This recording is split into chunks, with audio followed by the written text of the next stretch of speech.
दोस्तों नमस्कार। भारत उदय चैनल पर आपका स्वागत है। कल मैंने आपको जो वीडियो डाली थी उसमें बताया था कि किस पार्टी का ग्राफ ऊंचे गया है कि भारतीय जनता पार्टी कुछ पहले से ज़्यादा ग्रोथ कर रही है। तो उसको सारे को देखते हुए एक आज बड़ा घटनाक्रम हुआ कि जो व्यक्ति 1 घंटा पहले भारतीय जनता पार्टी की के नारे लगा रहा था और 1 घंटे के बाद राहुल गांधी के साथ जो है साझा स्टेज करते दिखाई दिया, तो ऐसा जो है इस प्रकार की ज्वाइनिंग तो शायद मैंने पहली बार देखी है। अगर किसी को कोई ज्वाइनिंग करनी भी है तो उसका पता लग जाता है कुछ ना कुछ पहले 1-2 दिन 4 दिन पहले कि कुछ ना कुछ चल रहा है। लेकिन ये जो ज्वाइनिंग की 1 घंटा पहले बीजेपी के स्टेज पे और 1 घंटे के बाद कांग्रेस के स्टेज पे, ऐसा जो है ये नेताओं का जो चलन है। जिस व्यक्ति ने 4 महीने पहले भारतीय जनता पार्टी ज्वाइनिंग की और भारतीय जनता पार्टी ने भी उस पर बड़ी रहम की और उसको टिकट दे दी, और टिकट देने के बाद जो है उसने चुनाव हार गया।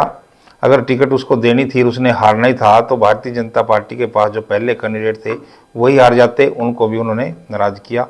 कमाल की बात तो ये है कि इस प्रकार के जो नेता हैं कार्यकर्ता के सामने आते हैं, स्टेज पर बैठते हैं। उन कार्यकर्ताओं के सामने जो कार्यकर्ता 20-20, 25-25 साल से अपनी अपनी पार्टियों में लगे हुए हैं, चाहे वो कांग्रेस में लगे हुए हैं, चाहे वो बीजेपी में लगे हुए हैं, चाहे वो अन्य पार्टियों में लगे हैं, उनके अंदर वो पार्टी समाई हुई है और अपनी पार्टी को ही वो अपनी माँ मानते हैं जो लोग। तो ऐसे कार्यकर्ताओं के सामने इधर उधर से पार्टियों में से चलते नेता आते हैं और स्टेज पर बैठ के उनको भाषण देते हैं, उनको सिखाते हैं 25 साल वाले कार्यकर्ताओं को कि पार्टी हमारी माँ होती है, हमें पार्टी के साथ ये करना है, ऐसे चुनाव जितवाना है, ऐसे लोग। तो बड़ा विचित्र सा मामला रहता है कि ये सारी जो चीज़ें हैं सिर्फ कार्यकर्ताओं पर लागू होती हैं, नेताओं पर ये सारी चीज़ें कुछ भी लागू नहीं होती। 4 महीने पहले कोई नेता आता है, टिकट उसको दे दी जाती है, उसके बाद वो चला जाता है, अगली पार्टी में फिर स्वागत होता है, तो वहाँ भी जो है वो जाके स्टेज पे ही बैठेगा और उसके बाद फिर उन कार्यकर्ताओं को, दूसरी पार्टी के कार्यकर्ताओं को वो उपदेश देने लग जाएगा। तो इस प्रकार से मैं ये जो राजनीति है, राजनीति का जो स्तर है ये कहाँ तक गिर रहा है, ये क्या इसमें जो है ये लोग जो हैं, जो कार्यकर्ता हैं, वो क्या इससे मायूस नहीं होंगे? मुझे ऐसा लगता है कि कम से कम ये जो राष्ट्रीय पार्टियां हैं या दूसरी भी जो अन्य पार्टियां हैं, तो एक कम से कम ऐसा कोई रूल तो कम से कम ये बनाएं कि जिससे कि 2 साल, 1 साल, 3 साल कोई तो प्रायोरिटी रखें कि इस पार्टी में इतने साल से ज्वाइनिंग उसकी होनी जरूरी है, प्राथमिक सदस्यता उसकी जरूरी है। लेकिन यहाँ तो आए टिकट लें। तो ऐसा कोई ना कोई हर पार्टियों को सोचना चाहिए कि ऐसा कोई अपनी पार्टी में ऐसा संविधान बनाए कि इतने दिन से पहले हम टिकट नहीं दे सकते और उसका बिल्कुल फेयर काम होना चाहिए, फेयर होना चाहिए, और उसमें ऑनलाइन पता लग जाना चाहिए कि ये व्यक्ति की सदस्यता कितने दिन से है। तो जिस व्यक्ति ने कभी चुनाव लड़ना है वो अपने आप ही अपनी उसको एंट्री कराएगा उसमें। तो इस तरह से कुछ ना कुछ तो होना चाहिए, नहीं तो ये जो कार्यकर्ता हैं बेचारे जो लगे रहते हैं दिन रात, ये उनके ऊपर सीधा सीधा अत्याचार है अगर इस प्रकार से होता है तो चाहे कोई भी है, चाहे वो कांग्रेस पार्टी है, चाहे वो बीजेपी है, चाहे जो अन्य पार्टियां हैं, सब अगर ऐसे एक दूसरे की पार्टियों को ज़्यादा मान सम्मान देते हैं और कार्यकर्ता बेचारा आज जो है कल उसके साथ उसकी दुश्मनी होती है और फिर वही व्यक्ति आके जो है उसको उपदेश देने लग जाता है दूसरी पार्टी से आके, तो उनको वो थोड़ा अच्छा नहीं लगता। कि मैं तो यही कहूँगा कि इसके बारे में कुछ पार्टियों को सोचना चाहिए क्या हो सकता है, क्या नहीं हो सकता है।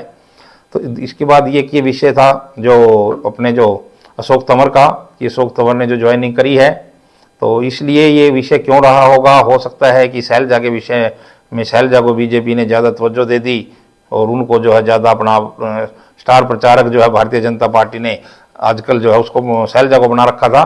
तो शायद कहीं ना कहीं अशोक तंवर को इससे मायूसी हुई होगी, ऐसा मुझे लगता है कहीं ना कहीं, कि उसको लगता है कि मैं इनके पास आया हुआ हूँ, मेरी तो पूछ नहीं और दूसरी पार्टी में जो है उसकी पूछ है। शायद ये भी कहीं ना कहीं, क्योंकि सिरसा में वो कुमारी शैलजा से हारा था, तो कहीं ना कहीं ये टसक शायद उनके मन में रही होगी, या कोई विधानसभा की भी टिकट वो मांग रहे होंगे, हो सकता है लोकसभा हारने के बाद ऐसी कोई डिमांड उनकी पूरी नहीं होगी, तो आज वो भारतीय जनता पार्टी से कांग्रेस में जो ज्वाइन कर चुके हैं।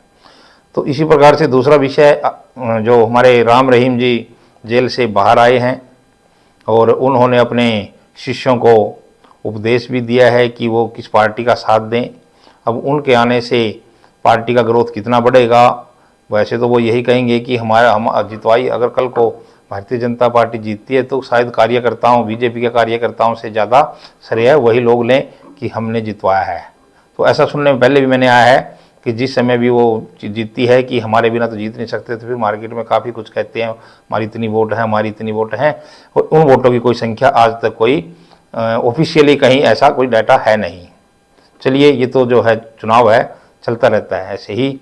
तो इस प्रकार से कल मैंने एक बात आपको बताई थी कि मैं आपको ऐसी जो सीटें जो भारतीय जनता पार्टी जहाँ पे जीतने की स्थिति में है, 40 सीटें मैंने जो देखी हैं, घूमकर देखा है, ऐसे कई दिन से मैं जो है ये डाटे फिट कर रहा था कि कहीं ना कहीं ये जो 40 सीटें जो मैंने मिली जहाँ से कि भारतीय जनता पार्टी यहाँ पे चुनाव जीत सकती है। तो ऐसी सीटें जैसे कि सबसे पहले यमुनानगर से घनदास श्याम अरोड़ा जी जो है वो चुनाव जीत सकते हैं। बहादुरगढ़ से दिनेश कौशिक चुनाव जीत सकते हैं। जगाधरी से कंवरपाल चुनाव जीत सकते हैं। आरती राव अटेली से चुनाव जीत सकती है। और जगमोहन आनंद करनाल से चुनाव जीत सकते हैं। पानीपत ग्रामीण से महिपाल डांडा जो है वो चुनाव जीत सकते हैं। और पानीपत सिटी से, शहर से प्रमोद विज चुनाव जीत सकते हैं। अंबाला कैंट से अनिल विज चुनाव जीत सकते हैं। कृष्ण मिड्डा जींद से चुनाव जीत सकते हैं। और समालखा से मनमोहन बडाना चुनाव जीत सकते हैं। ओम प्रकाश यादव नारनौल की सीट पर भी जो है ओम प्रकाश यादव चुनाव जीत सकते हैं। और अनिल कोसली से अनिल चुनाव जीत सकते हैं।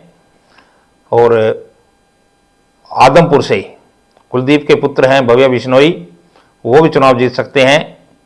विपुल गोयल फरीदाबाद से चुनाव लड़ रहे हैं, तो वो भी चुनाव जीत सकते हैं। और रतिया से सुनीता दुग्गल भी चुनाव जीत सकती है। सोनीपत से निखिल मदान जो है चुनाव जीत सकते हैं। और श्रुति चौधरी, जहां भाई भाई की लड़ाई है, भाई की लड़ाई में श्रुति चौधरी भारतीय जनता पार्टी से चुनाव जीत सकती है। राई से कृष्णा गहलावत चुनाव जीत सकती है। रादौर से श्याम सिंह राणा चुनाव जीत सकते हैं। पटौदी से बिमला चौधरी भारतीय जनता पार्टी से चुनाव जीत सकती है। गोहाना से अरविंद शर्मा चुनाव जीत सकते हैं। गुरुग्राम से मुकेश शर्मा चुनाव जीत सकते हैं। लाडवा से नायब सिंह सैनी चुनाव जीत सकते हैं, मुख्यमंत्री हैं। और नीलोखेड़ी ऐसी सीट जो है जिसमें भगवान दास कबीर पंथी भी चुनाव जीत सकते हैं।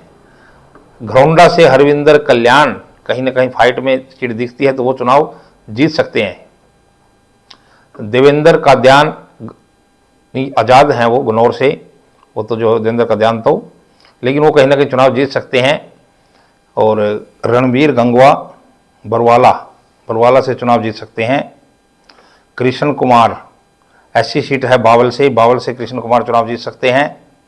और कपूर वाल्मीकि भवानी खेड़ा से, ये भी एक ऐसी सीट है, तो कपूर वाल्मीकि भी चुनाव जीत सकते हैं। दिनेश अदलखा बड़खल से हैं, जो कि चुनाव जीत सकते हैं। और बल्लभगढ़ से मूलचंद शर्मा, जो पहले भी विधायक रहे हैं वहाँ से, तो ये भी चुनाव जीत सकते हैं। बादशाहपुर से राव नरवीर सिंह चुनाव जीत सकते हैं। दूड़ाराम फतेहाबाद से जो है चुनाव जीत सकते हैं। और पुंडरी से सतपाल जाम्बा चुनाव जीत सकते हैं। और नरवाना से कृष्ण बेदी और हांसी से विनोद भ्याना चुनाव जीत सकते हैं। लेकिन इसी के अलावा कुछ एक दो जो आज़ाद उम्मीदवार हैं, जैसे कि हिसार से सावित्री जिंदल, गनौर से देवेंद्र काद्यान, तो ये भी, और या फिर अभय चौटाला जो अपनी उनकी पार्टी है, इन सब ये भी जो चुनाव जीत, मैंने इसलिए नाम बोले हैं ये कि ये शायद कहीं ना कहीं भारतीय जनता पार्टी को ही फायदा हो सकता है इनसे भी, क्योंकि ये कांग्रेस के साथ इनका तालमेल मुझे नहीं लग रहा, और इनका तालमेल भी मुझे भारतीय जनता पार्टी के साथ ही दिखाई दे रहा है। तो ये जो मैंने बाद में नाम बोले हैं अलग से, जो आज़ाद और इनके, तो ये भी चुनाव जीत सकते हैं। तो इस प्रकार से कल चुनाव होने हैं, आखिरी दिन होना है और सभी जो कैंडिडेट्स हैं अपने अपने जोर लगा रहे हैं। आज कहते हैं ना, लास्ट दिन है, कत्ल की रात बोली जाती है, कत्ल की रात है, सब कुछ चलता है इसमें। इस समय जो पैसा इस चुनाव में जो पानी की बहुत सी सीटें ऐसी हैं कि जो पैसे का बहुत ही ज़्यादा इस्तेमाल हो रहा है। इतना पैसे का क्या रोल रहेगा लास्ट नाइट में। तो चुनाव आयोग में वैसे तो इसमें कुछ बंदिश होती है, इतना खर्चा करना है, लेकिन वो सभी चीज़ें कहने की बातें रह गई हैं। ऐसा नहीं है, पैसा बहुत खर्च हो रहा है अगर आप फील्ड में जाके देखोगे। और अगर कोई उसमें पैसा जो है गरीब व्यक्ति के बस का चुनाव नहीं है। 5 करोड़ 7 करोड़ 10 करोड़ तक का जो है चुनाव जो है आज की स्थिति में ऐसा लगता है कि चला हुआ है। अगर किसी के पास इतने पैसे हैं तो वो चुनाव लड़ेगा, और नहीं तो मुझे नहीं लगता कि चुनाव में वो कुछ कर पाएगा। तो दोस्तों, आज अंतिम दिन है।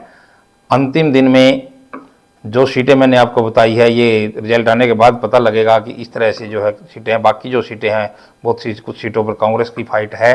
तो कल मैं वीडियो में बनाऊंगा शायद कांग्रेस की सीटों पे कहाँ कहाँ जो है कांग्रेस जीतती हुई दिखाई दे रही है। तो इसमें अब आज के लिए बस इतना ही। दोस्तों, हमारे जो चैनल को आप सब्सक्राइब कीजिए, लाइक करते रहिए और इसको जो है पसंद करते रहिए। तो मैं आपको, मेरी कोशिश यही रहेगी कि मैं आपको एक्यूरेट बिल्कुल जो है जानकारी दूं। और धन्यवाद। जय हिंद।